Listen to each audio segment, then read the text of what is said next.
তোফায়েল আহমেদ, উনি এই মুহূর্তে যতটুকু আমি জেনেছি স্কয়ার হাসপাতালে আছেন এবং উনি ক্লিনিক্যালি ডেড।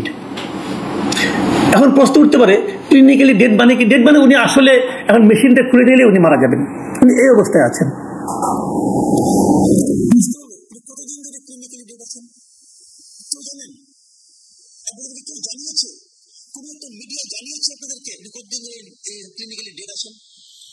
জানায়নি, তাদের কোনো দায় দায়িত্ব নেই।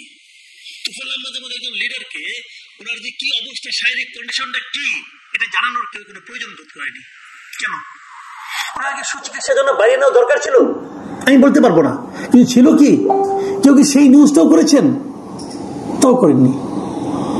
তবে আমরা জানি যে নুরুল হক নূর ওনাকে চিকিৎসার জন্য বাইরে নেওয়া হয়েছিল, আবার উনি আজকে এসেছেন বটে, কোনো সমস্যা নেই, ওনারা বড় নেতা, অবশ্যই ঠিক আছে।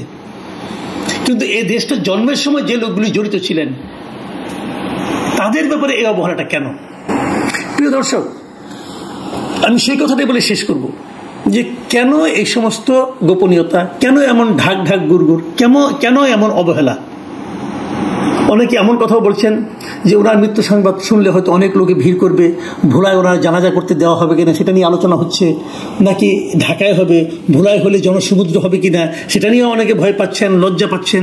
আমি জানি না কোথায় কি, আমি কেবল এটুকুই বলতে চাই যে দেশটা তো এখন আমরা একটা শান্তির দিকে যাচ্ছি, এরকমই তো দাবি করা হচ্ছে, তাই না? আমরা শান্তিপূর্ণ যাওয়ার দায়িত্ব নিয়েছেন যে সরকার, সেই সরকারের আমলে আমরা মৃত্যু এবং মৃত্যু পরবর্তী কর্মকাণ্ডগুলো স্বাভাবিক প্রক্রিয়ায় হবে, সেটাই তো আশা করতে চাই। সেই আশাটা কি পূরণ হবে? পূরণ হচ্ছে?